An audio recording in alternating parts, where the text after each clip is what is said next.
Je consacre ma vie à donner le sourire aux gens.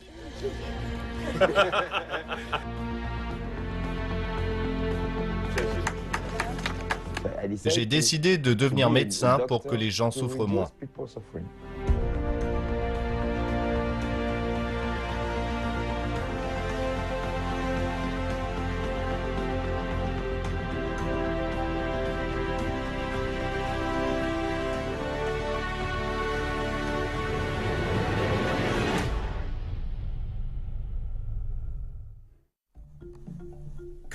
Le Cameroun se situe dans la partie centrale de l'Afrique. Il bénéficie de riches ressources naturelles et de bonnes conditions agricoles dans de nombreuses régions. Mais comme c'est le cas dans d'autres parties d'Afrique, la pauvreté y est également très répandue.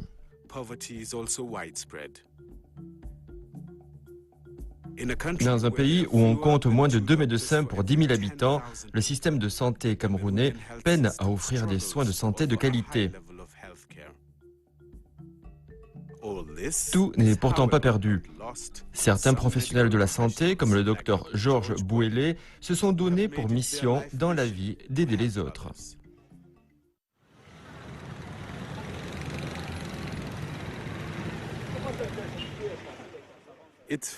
Vendredi, 4 heures du matin, à Yaoundé, la capitale du Cameroun.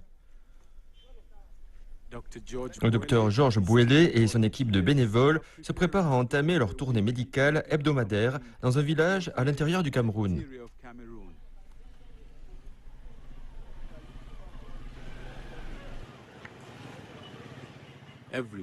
Chaque week-end, ce médecin et son équipe sortent et donnent des soins médicaux gratuits aux personnes dans les villages éloignés.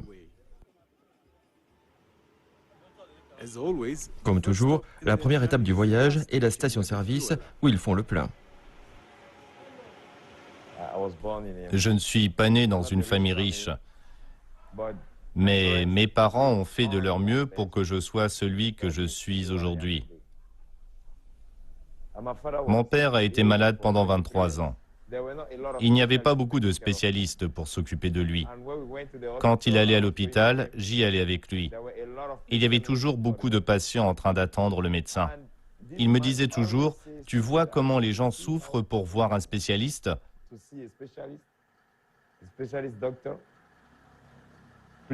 S'il te plaît, plus tard quand tu seras médecin, prends soin de ces gens qui n'ont pas les moyens d'aller voir un spécialiste. »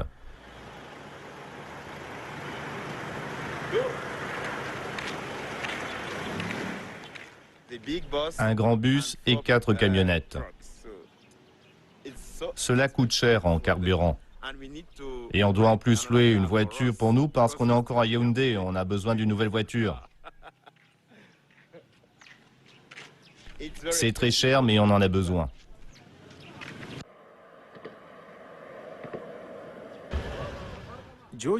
La tournée médicale de Georges commence au CHU de Yaoundé, où il s'est inscrit comme étudiant en médecine en 1990. Diplômé en 1995 et classé parmi les meilleurs étudiants, il bénéficie rapidement d'une bourse pour suivre en Belgique une spécialisation en chirurgie viscérale. La chirurgie viscérale est une branche de la chirurgie qui traite les organes internes. Mais c'est quand il est en faculté de médecine que les mots de son père trouvent écho en lui. Ainsi est né l'ASCOVIM, une organisation qui a pour but d'améliorer la vie des gens. ASCOVIM est d'ailleurs l'acronyme français d'Association des compétences pour une vie meilleure.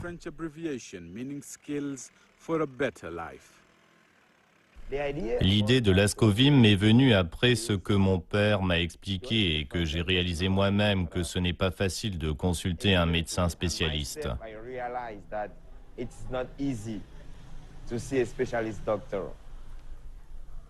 Je me suis dit, ok, quand je serai grand, si je deviens médecin, je consacrerai une partie de mon temps à ces gens qui n'ont rien. Quand j'étais étudiant en médecine, en 5e année, on a essayé quelque chose comme ça.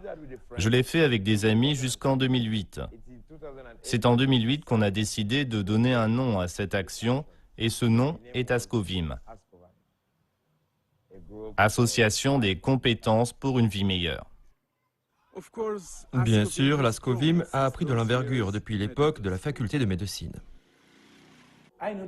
Je connais le docteur George Boyle depuis maintenant plus de 20 ans.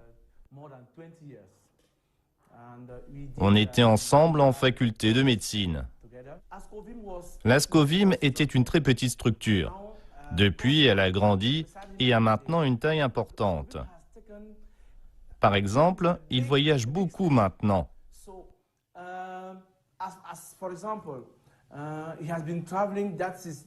Depuis janvier, il est allé 4 ou 5 fois à l'étranger pour des séminaires et des choses liées à l'Ascovim. Je suis inquiet. Est-ce qu'il pourra gérer cette grande structure ?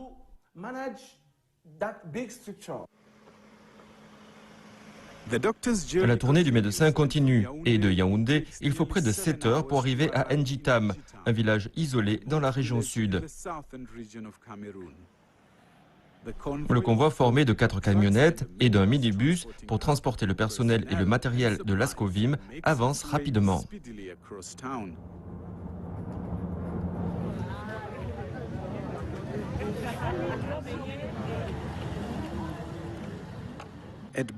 À Bafia, une petite ville à 2h30 de route de Yaoundé, l'équipe médicale s'arrête pour un petit déjeuner rapide au bord de la route.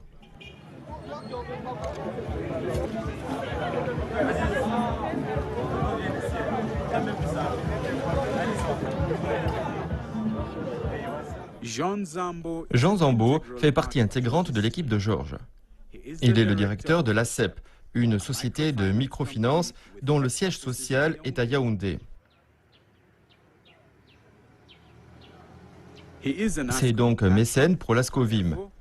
Il assure un transport supplémentaire fiable pour les tournées des week-ends sous la forme de 4 camionnettes. Ascovim, le lien entre ACEP et Ascovim, c'est moi. C'est moi, j'ai rencontré Georges dans une campagne et ce qu'il faisait m'a ébloui. Et par mon ricochet, j'ai demandé à ma structure de voir comment on peut de temps en temps aider Ascovim pour des œuvres sociales qu'elle élabore dans le triangle national. Malgré son emploi du temps chargé, Jean prend le temps de participer aux missions de l'Ascovim chaque week-end.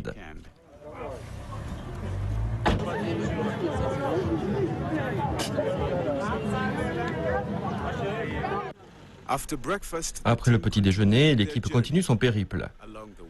À un moment, la route débouche sur une rivière sans pont pour la traverser.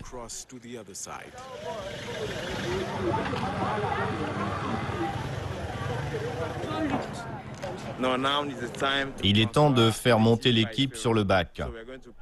On va mettre tous les véhicules sur le bac. On va traverser cette rivière qui s'appelle la Mbam, puis on va continuer le voyage.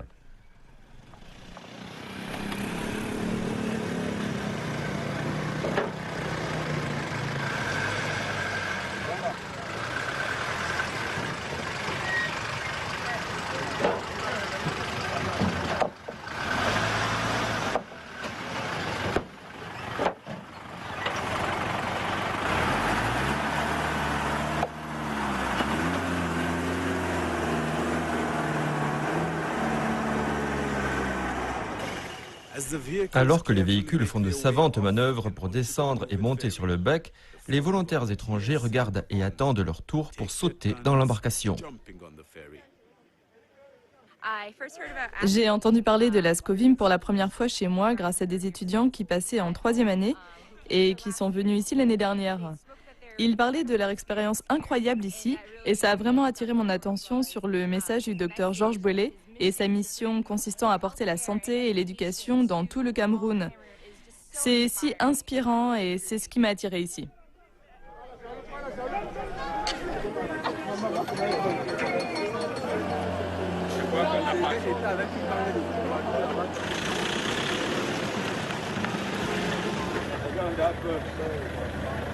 Let's go, let's go!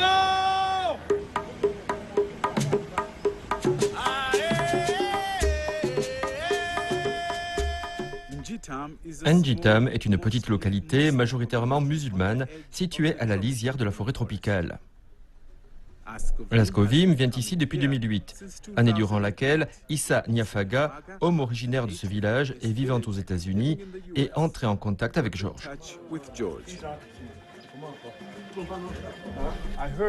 J'ai entendu le nom de George Boele pour la première fois à Washington. Je rendais visite à des amis et ils m'ont présenté quelqu'un qui revenait du Cameroun. Il m'a donné les coordonnées de George. Je lui ai envoyé un email. Et George m'a envoyé un PDF sur son travail. Je suis artiste depuis l'âge de 7 ans. J'avais 40 ans quand j'ai vu le travail de George. J'ai tout simplement décidé de renoncer à être un artiste pour devenir médecin.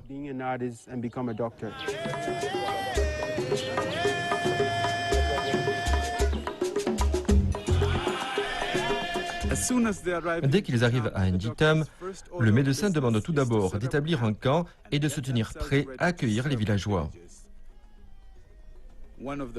L'un des premiers endroits à mettre en place est la pharmacie. Et les bénévoles, comme Kathleen, apportent leur aide. Cela se fait sous l'œil vigilant de Takwilinda.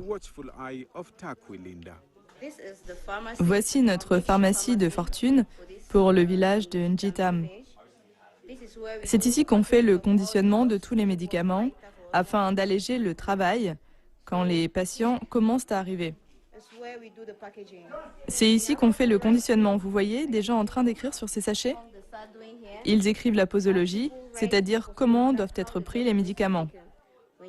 Quand vous voyez un point ici, afin de rendre les choses plus faciles pour ceux qui ne sont pas allés à l'école et en particulier dans les zones rurales, on écrit un point pour dire un comprimé par jour. Infirmière anesthésiste, Takwilinda est un membre important de l'Ascovim depuis sa rencontre avec George en 2009. Elle était alors interne à l'hôpital central de Yaoundé où George travaille maintenant comme chirurgien viscéral à plein temps.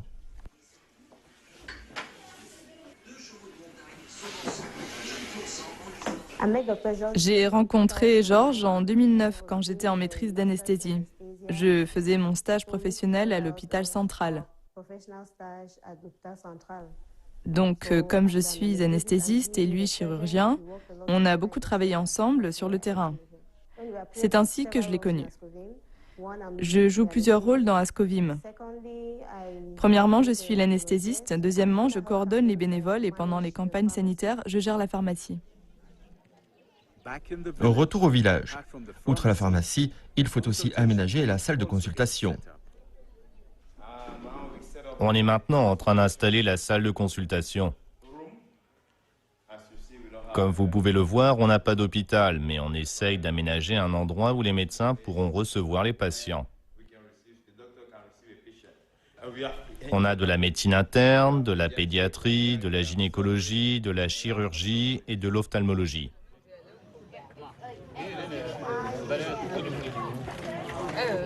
Ici, à la fenêtre, ici, c'est la pharmacie. Hein? Ici, c'est la salle de consultation. OK? Bon, tout ça, c'est à la grâce de Dieu. Hein? À bientôt. Rejoignez vos rangs et on vient vous chercher. Tout ce travail le tient éloigné de sa famille, mais ses proches le comprennent. Je ne le connais pas vraiment parce que je ne passe pas beaucoup de temps avec lui. Il est toujours occupé avec son travail et l'Ascovim.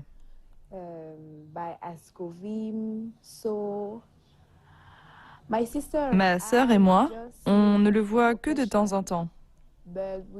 Mais on le soutient dans tout ce qu'il fait. Nous l'aimons. Même s'il nous manque un peu, vraiment. En semaine, George est un homme très occupé. Il travaille à plein temps à l'hôpital central de Yaoundé où il consulte et fait des opérations chirurgicales.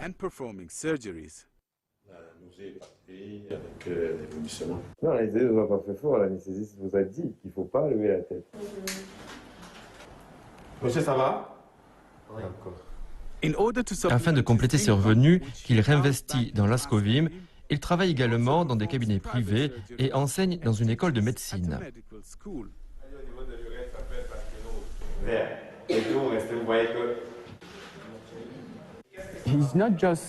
Ce n'est pas quelqu'un qui voit seulement la médecine à partir du point de vue des études.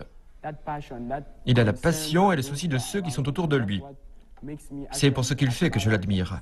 Il est une source d'inspiration qui fait comprendre que la médecine ne concerne pas seulement l'école, mais que vous devez aussi avoir la volonté d'aider ceux qui vous entourent. La chose la plus importante est l'idée. Ce n'est pas l'argent. J'ai décidé d'y mettre mon propre argent. J'ai donc commencé avec le peu d'argent que j'avais. J'ai mis cela sur pied, ça a intéressé des gens. Ils ont dit « Ok, je veux venir avec toi. Ce que tu fais, c'est bien. Je peux fournir ma voiture. Si tu la ravitailles en carburant, on peut y aller ensemble. » J'ai dit oui. Et puis c'était au tour d'un autre. Quelqu'un d'autre a fourni la voiture et le carburant, puis encore un autre. Voilà comment ça a commencé.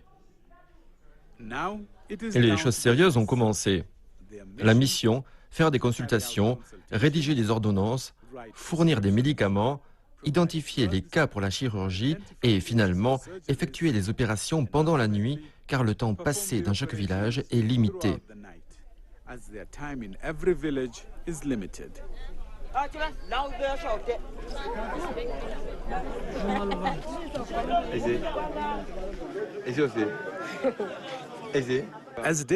Et il va commencer à faire nuit et un générateur fournit de l'électricité à Georges et ses collègues. Dans une hutte, il commence des consultations spéciales pour identifier les cas de chirurgie. On essaie de le faire aussi vite que possible parce que c'est un village rural. On n'a pas d'alimentation d'électricité. La lumière commence à manquer, donc on est très stressé parce qu'on doit faire des consultations aussi vite que possible car on n'a pas d'électricité. Et c'est le gros problème.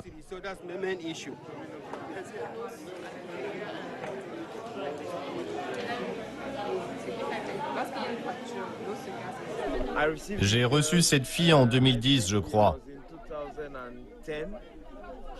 Elle avait 3 ans. C'était peut-être en 2009. Elle avait 3 ans et elle souffrait de brûlures suite à une attaque.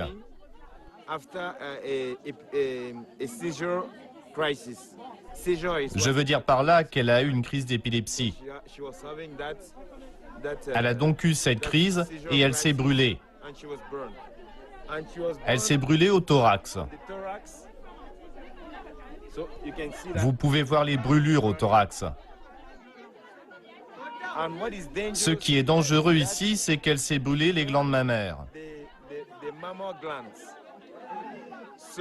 Donc, elle n'a plus de glandes mammaires. Elle ne pourra pas allaiter son bébé plus tard. Il lui était impossible de bouger le cou. On a essayé de réduire ceci et maintenant elle peut bouger le cou.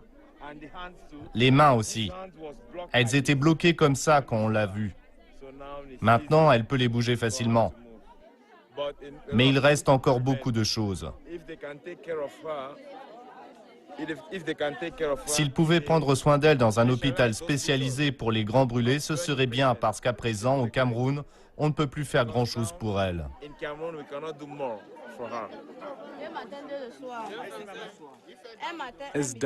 L'obscurité envahit le village. Comme ses collègues à la pharmacie, Linda est occupée à distribuer des médicaments indispensables aux villageois. Donne donc à ton convalescent. Ça, c'est le paracétamol, c'est pour les douleurs. Ici, c'est les vitamines. Tu prends un par jour. Fini. Ça, c'est le paracétamol. 1 heure plus tard, le médecin et son collègue ont finalement retenu 26 candidats pour diverses interventions chirurgicales.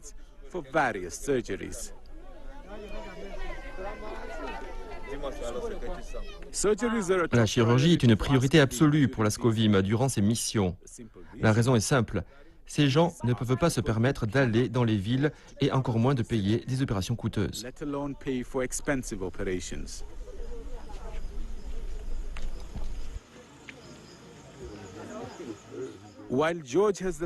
Alors que Georges dispose d'une salle d'opération avec des équipements modernes et un bon éclairage à l'hôpital central de Yaoundé, il doit faire avec les moyens du bord ici, à Njitam.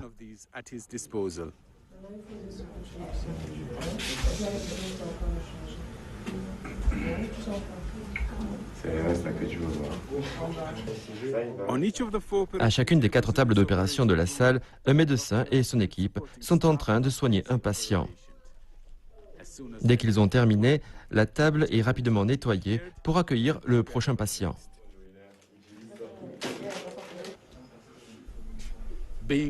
Anesthésiste, Linda surveille le patient avec attention.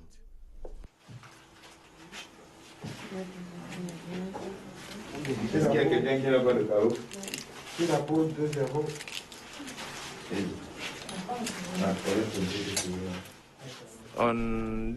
Maintenant, c'est une femme, une jeune femme de 25 ans. Elle a une tumeur dans l'utérus. C'est un fibrome. Elle a un fibrome dans l'utérus. Elle se plaint principalement du fait qu'elle n'arrive pas à tomber enceinte depuis plus de 5-6 ans.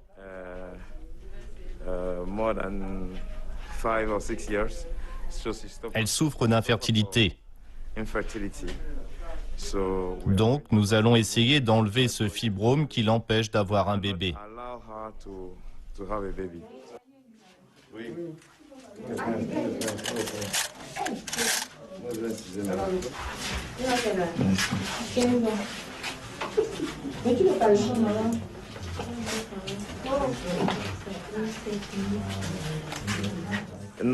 Normalement, le fibrome est quelque chose que l'on retrouve très fréquemment chez les femmes africaines.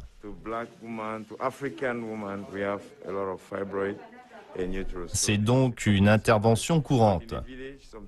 Mais dans ce village, elles ne vont pas à l'hôpital à cause de la pauvreté, si bien que ces fibromes peuvent se développer.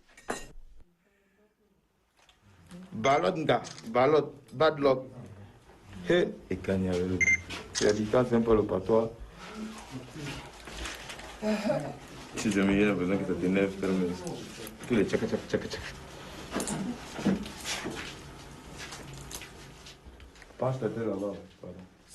On vient de terminer l'opération. On vient de retirer 4 grands fibromes de l'utérus de cette femme de 25 ans.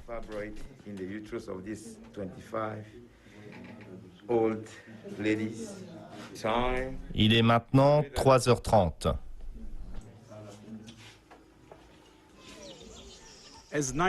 Alors que le jour se lève, Georges sort de la salle d'opération de Fortune.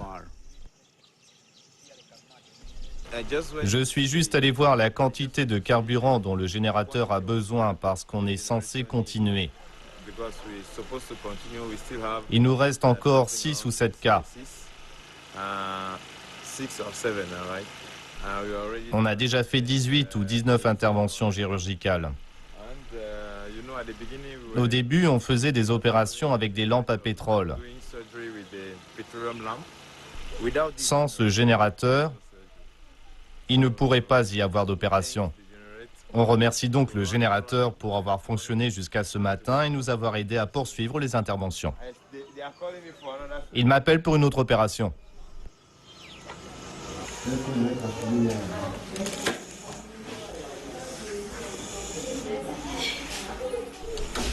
C'est un enfant qui a une syndactylie.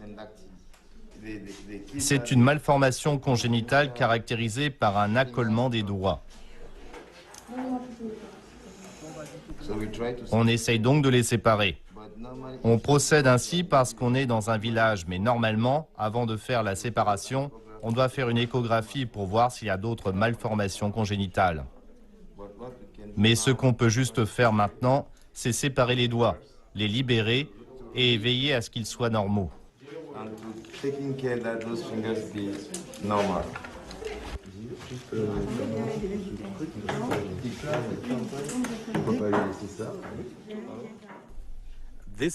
Nous sommes samedi matin. L'équipe a tout remballé et se prépare à retourner à Yaoundé. Mission accomplie. Il reste encore à assister à un rassemblement chez le chef du village en l'honneur d'une petite fille pas comme les autres. Cette petite fille est née 1 an après la venue ici de l'Ascovim. Elle s'appelle Ascovim. Chaque fois qu'elle est ici, on fête son anniversaire.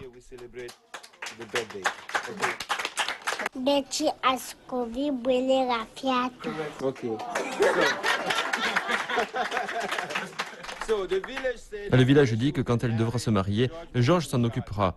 C'est lui qui s'en occupera comme un père. Quand vous la regardez, elle ressemble à la vie. Voilà ce que signifie Ascovim. Ascovim, ça veut dire la vie. Je suis tellement heureux de voir que cette jeune fille grandit et un jour je serai un père comblé.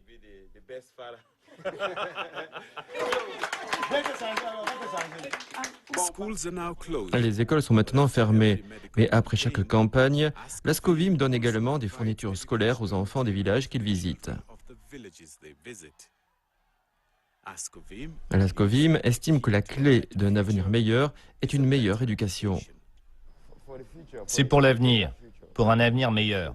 Voilà pourquoi, quand l'Ascovim va dans un village, nous donnons des fournitures scolaires aux élèves des écoles primaires.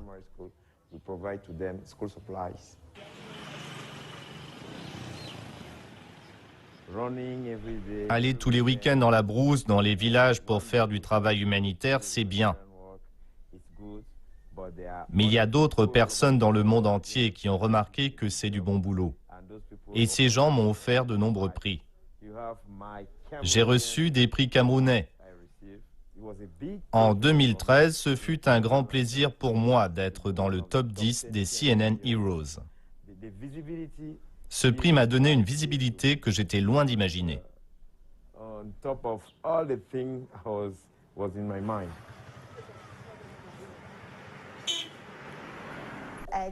J'ignorais que j'aimais aider les autres jusqu'à ce que je rencontre quelqu'un qui a tout donné pour aider autrui.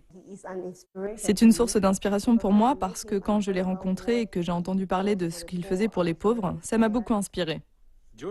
À présent, Georges a comme objectif la construction d'un quartier général avec tous les équipements modernes. Voici le terrain que j'ai acheté. Ce terrain fait 2 hectares. C'est grand. Le but est d'avoir ma propre maison. Voici ma maison personnelle. Voici la maison où on pourra avoir 37 lits pour tous les volontaires qui viennent. Ainsi, vous pourrez venir ici au Cameroun avec votre famille et vous pourrez rester ici. Vous n'aurez pas à payer l'hôtel. Alors qu'il s'apprête à commencer une nouvelle semaine à l'hôpital central, le docteur Georges Bouélé pense déjà à la tournée qu'il va faire le week-end prochain pour apporter de l'aide à d'autres Camerounais qui souffrent.